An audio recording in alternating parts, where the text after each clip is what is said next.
Hey guys, and welcome back to my channel.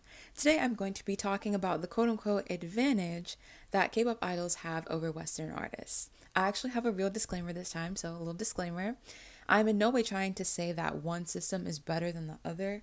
I'm simply pointing out the differences between the two as well as the advantages and disadvantages that come with both. And I know I use the term Western artists, but I'm going to be specifically talking about American artists since I know the most about them and I feel more comfortable using them as a reference point. As always, it's just my opinion, but we all already know that, so let's just get into the video. First advantage is pace. Initially, I wasn't even going to talk about this, but it crossed my mind and I think it's relevant to the discussion, so here we are. As we all know, the pace of the K-pop industry is very fast. Groups are debuting all the time, songs are always coming out. In a single year, the average K-pop group or soloist has 2 to 3 comebacks. American artists are usually expected to spend 2 to 3 years working on a single album. This puts both of them in a really interesting position.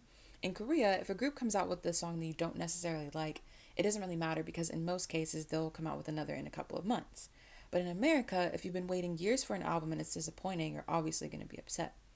So the advantage for K-pop in this situation is that if the release isn't that well received, it's not really the end of the world. While fans are passionate about their favorite groups, there isn't the same level of emotion that comes with years and years of waiting, so they're likely to receive less backlash for a bad release. The downside to this is that I'm sure idols want to be known for the quality of their music, as well as the whole interpreting side and dancing, so on and so forth. So if producers and companies start putting less work into making good songs because fans will likely like it anyway, the quality of music will obviously suffer. The second and main advantage that I want to talk about is persona. I think that persona is the biggest draw to K-pop outside of the music itself. It sounds kind of self-explanatory, but I'll define it just so that we have a clear reference point. Persona is the version of themselves that an idol presents on camera. Now you might be thinking, isn't that the same thing as personality? But I would argue that it's not. As we know, companies really limit what idols are allowed to say on camera, hence why all idols go through media training where they learn how to act when they're on camera. I would say that persona is this filtered version of their personality where they don't curse, never say anything offensive, are always happy, etc., etc. So it is still their personality to an extent, but just a narrowed down version of it.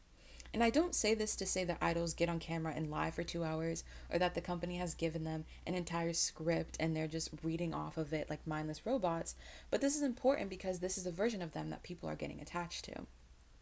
This becomes relevant when it comes to scandals and not like dating scandals or petty stuff like that, like actual claims of harassment because people will say, oh, they would never do that, they're not that kind of person, etc., etc., when in reality, the fan is only seeing at best half of their true personality. Now, this also ties into parasocial relationships, but that's a whole other can of worms, so we'll just leave that conversation there. The whole intention of companies creating this persona is to trick you into thinking that this real live person who is messy and flawed is actually some kind of deity who's above the rest of us and never makes any mistakes, so that you feel fine spending hours and hours watching their content and spending hundreds of dollars on merch and concert tickets. And I wish that that the persona and success weren't so intertwined because in general I wouldn't say that you need one to have the other. Like look at America for example. There are plenty of celebrities and specifically singers that are very clearly flawed and probably shouldn't have a platform, but yet here they are. And I think it really boils down to being a cultural difference more than anything else and sort of the expectation on what a celebrity should be and who should have that sort of platform. So while I will say that in general you don't need a persona to be successful, maybe in Korea you do, which is in and of itself kind of a double-edged sword because on one hand, you may be giving a platform to people who truly don't deserve it, but you also aren't giving an honest depiction of these everyday people.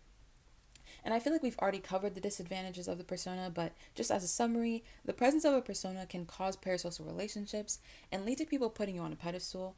I can't help but think of the song Monster by Justin Bieber and Shawn Mendes, and as much as I hate that song, I do think that it does a good job of explaining the situation that idols are in. When people build you up to be something that you're not, they're inevitably going to be disappointed when you don't turn out to be that.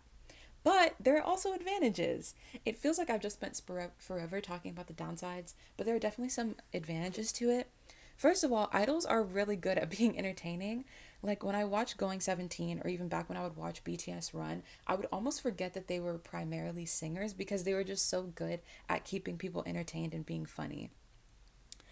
So this is actually another reason why I wanted to make this video is because last week I was talking about the boys and their discography and I was like, you know, like half of it, not to spoil the video, but half of it is kind of just like there to me. It's not really super standout and I don't really like it that much. But so you would, from that you would think that like I probably don't like them, and I'm like, yeah, they're just like another group. But I really do love them. Like I really enjoy watching them on Kingdom and Road to Kingdom, and I really enjoy their YouTube content as well as the clips from their V lives, so on and so forth. And I think this is also the case with Chungha. Like I would say that I like her music a little more than the boys, but it's still sort of this situation where what they lack in musical quality they make up for in content and overall entertainment value. And I think that can kind of like, I don't know. So I think that's kind of where the persona and like sort of the pace of the K-pop industry can sort of overlap, because maybe if you don't like a release, then you'll just spend a lot of time watching like their YouTube content or something else rather than listening to their music. That's about all I have to say. As always, thank you for watching, and I will see you all in my next video.